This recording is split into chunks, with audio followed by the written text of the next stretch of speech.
تفہیم القرآن سید ابوالعلا مودودی سورہ انبیاء بسم اللہ الرحمن الرحیم۔ نام: اس سورت کا نام کسی خاص آیت سے ماخوذ نہیں ہے، چونکہ اس میں مسلسل بہت سے انبیاء علیہم السلام کا ذکر آیا ہے، اس لیے اس کا نام الانبیاء رکھ دیا گیا۔ یہ بھی موضوع کے لحاظ سے سورہ کا عنوان نہیں ہے، بلکہ محض پہچاننے کے لیے ایک علامت ہے۔ زمانہ نزول: مضمون اور انداز بیان دونوں سے یہی معلوم ہوتا ہے کہ اس کا زمانہ نزول مکے کے دور متوسط یعنی ہماری تقسیم کے لحاظ سے نبی صلی اللہ علیہ وسلم کی مکی زندگی کا تیسرا دور ہے۔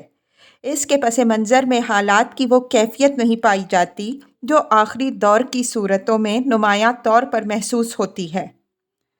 موضوع و مضمون: اس سورہ میں وہ کشمکش زیر بحث ہے جو نبی صلی اللہ علیہ وسلم اور سرداران قریش کے درمیان برپا تھی۔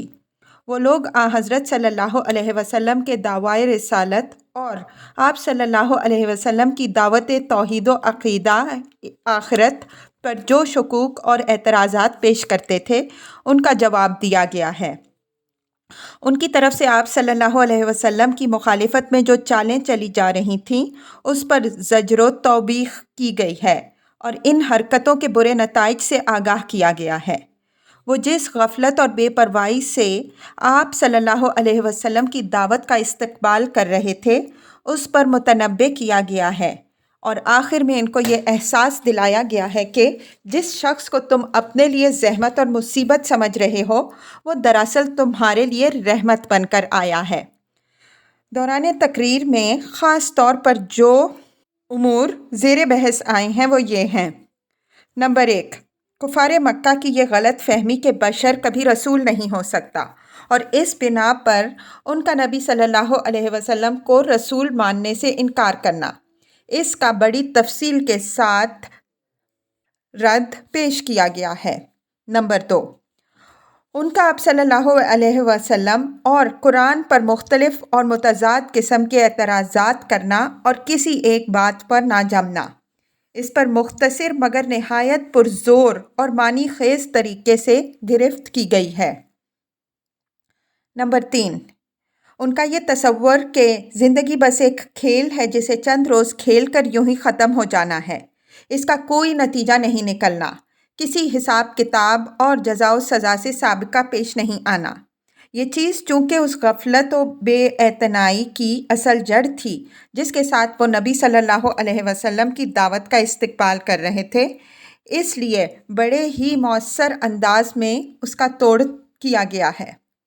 نمبر 4، شرک پر ان کا اصرار اور توحید کے خلاف ان کا جاہلانہ تعصب جو ان کے اور نبی صلی اللہ علیہ وسلم کے درمیان اصل بنائے نزاع تھا۔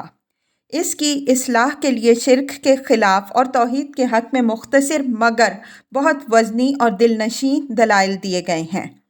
نمبر 5، ان کی یہ غلط فہمی کہ نبی کو بار بار جھٹلانے کے باوجود جب ان پر کوئی عذاب نہیں آتا تو ضرور نبی جھوٹا ہے، اور عذاب الہی کی وہ وعیدیں جو وہ خدا کی طرف سے ہمیں سناتا ہے محض خالی خولی دھمکیاں ہیں۔ اس کو استدلال اور نصیحت دونوں طریقوں سے رفع کرنے کی کوشش کی گئی ہے۔ اس کے بعد انبیاء علیہم السلام کی سیرتوں کے اہم واقعات سے چند نظیریں پیش کی گئی ہیں جن سے یہ سمجھانا مقصود ہے کہ تمام وہ پیغمبر جو انسانی تاریخ کے دوران میں خدا کی طرف سے آئے تھے، انسان تھے، اور نبوت کے امتیازی وصف کو چھوڑ کر دوسری صفات میں وہ ویسے ہی انسان ہوتے تھے جیسے دنیا کے عام انسان ہوا کرتے تھے۔ الوہیت اور خدائی کا ان میں شائبہ تک نہ تھا، بلکہ اپنی ہر ضرورت کے لیے وہ خود خدا کے آگے ہاتھ پھیلاتے تھے۔ اس کے ساتھ انہی تاریخی نظیروں سے دو باتیں اور بھی واضح کی گئی ہیں۔ ایک یہ کہ انبیاء علیہم السلام پر طرح طرح کے مصائب آئے ہیں اور ان کے مخالفین نے بھی ان کو برباد کرنے کی کوششیں کی ہیں، مگر آخر کار اللہ تعالیٰ کی طرف سے غیر معمولی طریقوں پر ان کی نصرت فرمائی گئی ہے۔ دوسرے یہ کہ تمام انبیاء علیہم السلام کا دین ایک تھا، اور وہ وہی دین تھا جسے محمد صلی اللہ علیہ وسلم پیش کر رہے ہیں۔ نوع انسانی کا اصل دین یہی ہے، اور باقی جتنے مذاہب دنیا میں بنے ہیں وہ محض گمراہ انسانوں کے ڈالے ہوئے تفرقے ہیں۔ آخر میں یہ بتایا گیا ہے کہ انسان کی نجات کا انحصار اسی دین کی پیروی اختیار کرنے پر ہے۔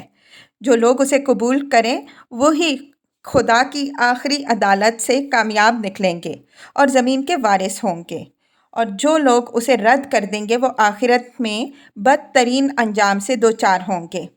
اللہ تعالیٰ کی یہ بڑی مہربانی ہے کہ وہ فیصلے کے وقت سے پہلے اپنے نبی کے ذریعے سے لوگوں کو اس حقیقت سے آگاہ کر رہا ہے۔ نادان ہیں وہ لوگ جو نبی کی آمد کو اپنے لیے رحمت کے بجائے زحمت سمجھ رہے ہیں۔